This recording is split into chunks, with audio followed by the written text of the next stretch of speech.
हमने महाकुंभ के दौरान भी देखा था कि कई मुसलमान आए थे। तो क्या दिक्कत है? हाँ, अच्छी बात थी। अगर कोई अपने को भारतीय मानता है, कुंभ तो सभी भारतीयों का है और आना चाहिए कुंभ में। मैंने तो कहा था जो भारतीय बनकर के आएगा, श्रद्धा भाव के साथ आएगा, उसका स्वागत है। लेकिन अगर कोई किसी नकारात्मक मानसिकता के साथ आता है तो स्वीकार्य नहीं। जी, महाकुंभ में करोड़ों लोग आए थे। आपने जो फाइनल नंबर्स जिस पर हुआ था, टैली हुआ था, इस नंबर की आपने पुष्टि कैसे की कि कितने आए थे? देखिए, यहाँ पे महाकुंभ के दौरान एक हम लोगों ने सीसीटीवी कैमरे लगाए थे। हम लोगों ने एआई टूल के माध्यम से हेड काउंटिंग की व्यवस्था की थी और ये भी उसमें हम लोगों ने व्यवस्था की थी कि एक व्यक्ति का चेहरा दूसरी बार काउंट न हो। 24 आवर्स में कोई व्यक्ति हो सकता है 2 बार 3 बार, क्योंकि बहुत सारे लोग जो आए थे, बहुत सारे लोग ऐसे 2-2 3-3 बार 24 घंटे में स्नान कर रहे थे, लेकिन काउंट एक बार हो। फेस रिकॉग्निशन की व्यवस्था भी उसमें की गई थी, हेड काउंट करने की व्यवस्था की गई थी और उसको काउंटिंग करके फिर हर 24 घंटे के बाद हम उसके रिजल्ट को सामने, हर दूसरे घंटे में वो रिजल्ट सामने आता था। टोटल फिर 24 घंटे में करके वो फाइनल उसका वो बनता था, डाटा तैयार होता था। और बाकायदा उसके लिए हम लोगों ने एक वहाँ पे एक इंटीग्रेटेड सेंटर तैयार किया था जहाँ के माध्यम से इन सभी चीज़ों की मॉनिटरिंग होती थी। तो ये सभी काउंट उसी के माध्यम से हम लोग वहाँ कर रहे हैं। तो कितने नंबर हुए फाइनली? 66 करोड़ 30 लाख से अधिक श्रद्धालु वहाँ इन 45 दिनों में आके स्नान किया है। और ये इंटरनेशनली भी बहुत बड़ी न्यूज़ स्टोरी बन गई थी, क्योंकि यूरोप अगर पूरा मिला दिया जाए फिर भी इतने लोग नहीं हैं जितने कुंभ के लिए आए थे। कुंभ के बारे में और कुंभ की विराट स्वरूप के बारे में वही बोल सकता जो कुंभ में गया होगा। जी जी। बाकी लोगों के लिए यह अविश्वसनीय लगेगा। जैसे महाभारत युद्ध के दौरान भगवान को अपना विराट स्वरूप दिखाया भगवान ने, तो उस विराट स्वरूप को 3 ही लोग देख पाए थे।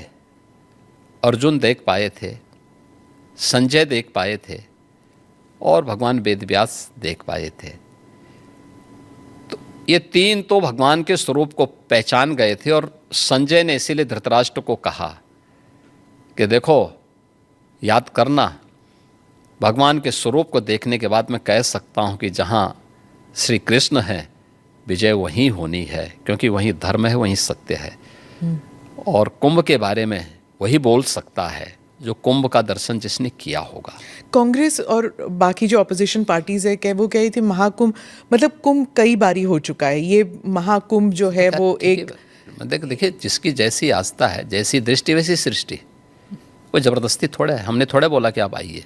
जो आते थे उनके नेतागण बहुत सारे आए, उनके जो नेता थे, उनके मंत्रीगण आए थे, डिप्टी सीएम आए थे, बहुत सारे लोग आए थे, उनके मुख्यमंत्री भी आए थे कांग्रेस के बहुत सारे। वे तो आके अभिभूत होके गए। अब जिनकी जो जैसी दृष्टि हो, कहते हैं इन्होंने बीजेपी इवेंट बना दिया, जैसे कि बीजेपी इवेंट नहीं, बीजेपी शासित सरकार, केंद्र और राज्य सरकार मिलकर के जन सुविधाओं का ध्यान रख रही है, जनता जनार्दन का ध्यान रख रही है, आस्था का सम्मान दे रही है।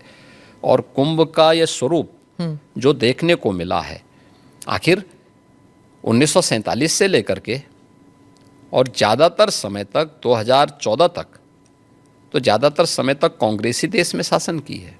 तो उन्होंने इस दौरान क्यों नहीं किया? उनको बहुत बार अवसर मिला था। प्रदेश में भी 1947 से लेकर के और 1989 तक कांग्रेस की सरकार ज़्यादातर रही है। तो उन्होंने इस दौरान क्यों नहीं जन सुविधाओं का ध्यान रखा? उस समय कुंभ के इस विराट स्वरूप को और वैश्विक स्वरूप को क्यों नहीं प्रस्तुत किया?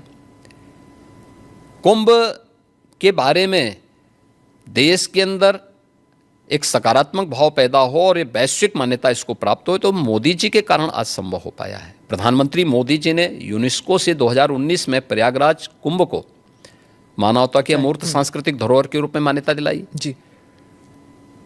दुनिया के सभी मिशन को प्रयागराज में आमंत्रित करने की कार्रवाई को आगे बढ़ाया। दुनिया के देशों के प्रवासी भारतीयों को कुंभ के आयोजन के साथ जोड़ने का काम किया।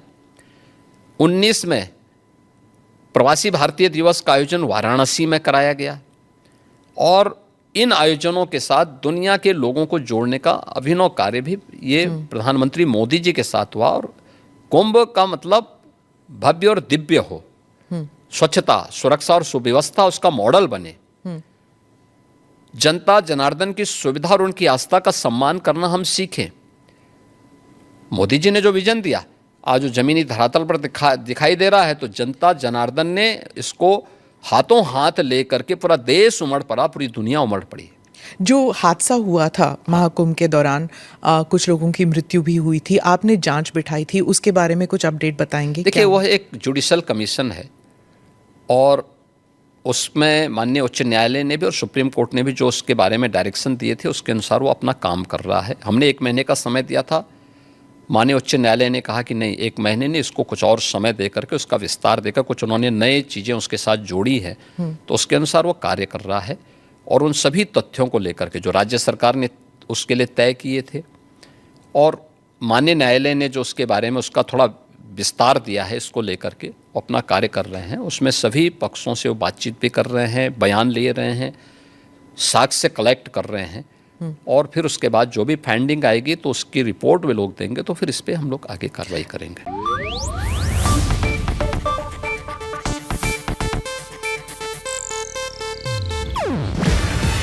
ಇದು ಏಷ್ಯಾನೆಟ್ ನ್ಯೂಸ್ ನೆಟ್ವರ್ಕ್ ಪ್ರಸ್ತುತಿ.